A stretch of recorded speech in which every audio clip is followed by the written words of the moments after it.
Chairman అన్న జంగా రాఘవరెడ్డి గారికి, వేదిక మీద ఉన్న అధికారులకు, నా ఆయిల్ ఫైడ్ పామాయిల్ రైతులందరికీ నా హృదయపూర్వక నమస్కారాలు.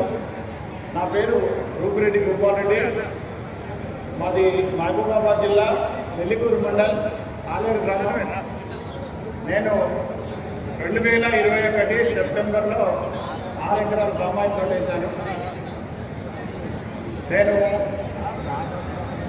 2024 జూన్లో ఫస్ట్ కటింగ్ స్టార్ట్ చేసిన. నాకు ఒక సంవత్సరానికి 1 ఎకరాకి 11 టన్నుల దిగుబడి వచ్చింది సార్. మొత్తం నాకు 1 ఎకరాకి 1 సంవత్సరానికి 11 టన్నుల దిగుబడి వచ్చింది. నాది 6 ఎకరాలు 66 టన్నులు. లెడ్జర్ కూడా మన ఆంటీ వాళ్ళ దగ్గర ఉంది. 66 టన్నులు 13 లక్షల చిల్లర వచ్చింది సార్.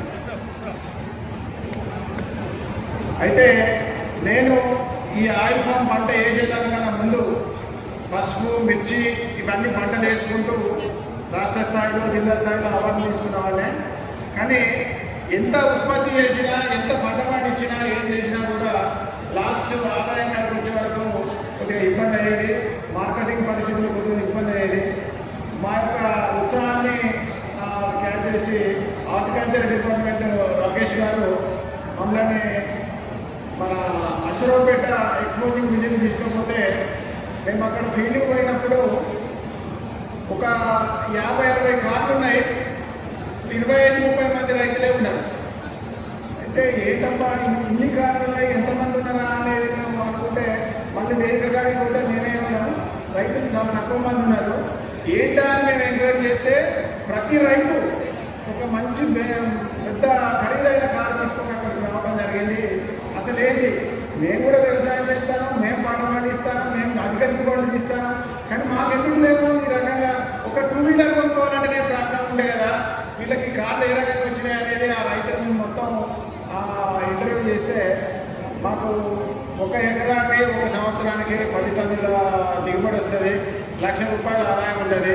ఒక 10 ఎకరాలు 20 ఎకరాలు మేము వేసుకున్నా కూడా మా పిల్లలు మేము అన్ని రకాల సౌభాగ్యంగా ఉంటున్నాం. మా దీంట్లో ఈ పామాయిల్ తోటలో ఆంధ్ర పంటలుగా మేము బర్రెలు పెంచుకుంటున్నాం, కోళ్ళ పెంచుకుంటున్నాం. ఇవన్నీ వాళ్ళు చెప్పడం జరిగింది. చెప్పుకుంటూ మా ప్రాంతాన్ని వాళ్ళు అడిగినప్పుడు, సార్ మీరు చేయలేరు, జనరల్గా మీ దగ్గర అంతా ఆరంభ సురత్వమే ఉంటే తప్ప మీరు 3 సంవత్సరాలు పెట్టుబడి పెట్టలేరు, పెట్టి దాన్ని మీకు ముందుకు తీసుకోలేరని ఆ రైతు ఆడ మాట్లాడినప్పుడు నాకు ఒక కసి ఏర్పడ్డది. ఏంటి ఇంత తక్కువగా చేసి మాట్లాడాడు, ఇది కాదు కదా.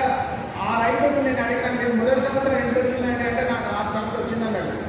నేను అనుకున్నా, నీ 6 టన్నులను నేను బీట్ చేయాలి, నేను దానికోసం నేను కష్టపడాలనే ఆలోచనతోనే నేను ఆ రకంగా కష్టపడి మొదటి సంవత్సరమే నేను 11 టన్నుల దిగుబడి చేయడం జరిగింది. ఇప్పుడు ఇంకా ఈ 2వ సంవత్సరానికి సుమారుగా 17 టన్నుల దగ్గర కనుక రావడానికి ఆస్కారం ఉంది. ఆ రకంగానే చేస్తున్నా. దాదాపు నా ఫీల్డ్కు ఇప్పటి వరకు ఒక 1000-2000 మంది రైతులు వచ్చి చూడవచ్చు. నేను ప్రాథమిక దశలోనే మొక్కను అన్ని రకాల పోషకాలను అందించుకుంటూ, అన్ని రకాల మెలకువలు పాటించుకుంటూ నేను దాన్ని పెంచడం జరిగింది. ఇవాళ నా యొక్క మొక్క ట్రంక్ సైజే 3 నుంచి 4 మీటర్ల సైజు వరకు ఉన్నాయి సార్. ఎందుకంటే ఇప్పుడు మనం ఆయిల్ ఫామ్ వేసే రైతులందరి పరిస్థితి ఏంటంటే, జీరో మెయింటెనెన్స్ అనుకుంటూ ఆయిల్ ఫామ్ వేసి నిర్లక్ష్యం చేసి తీర క్రాప్ వచ్చే ముందర దానికి పెట్టుబడి పెట్టడం జరుగుతుంది.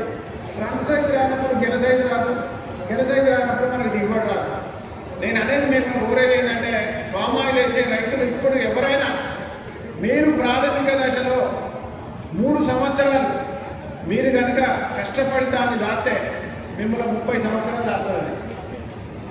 ఎందుకంటే మన కుటుంబంలో ఒక బాబో పాపో పుడితే 20-25 సంవత్సరాలు దాటి మనం పెద్దోళ్ళు చేసి ప్రయోజనం చేస్తే, మనం అవసర దశకు వచ్చినప్పుడు 3 సంవత్సరాలు దాటడానికి కూడా వాళ్ళకి ఇబ్బంది అవుతుంది. అటువంటిది మనం 3 సంవత్సరాలు దాస్తే అది 30 సంవత్సరాలు దాటడానికి మనకు సిద్ధంగా ఉన్నది. ఇది ప్రకృతి యొక్క గొప్పతనం. ఫామ్ ఆయిల్ నికర ఆదాయం ఉంటుంది. ఇప్పుడు ఏ రకంగా చూసుకున్నా నాకు ఇప్పటికే ఒక ఎకరాకి 1,00,000 ఆదాయం వచ్చింది సార్. ఇంకా రాబోయే రోజులలో 2 లక్షలు కూడా రావచ్చు. దాన్ని అన్ని రకాల మెలకువలతో చేసుకుంటూ చేస్తే మంచిగా ఉంటుంది. ఇప్పుడు మాకు కొన్ని మెలకువలు అవన్నీ పాటించడానికి చెప్పడానికి మాకు ఆయిల్ ఫీడ్ సిబ్బంది కూడా మాకు ఎప్పటికీ అందుబాటులో వస్తారు.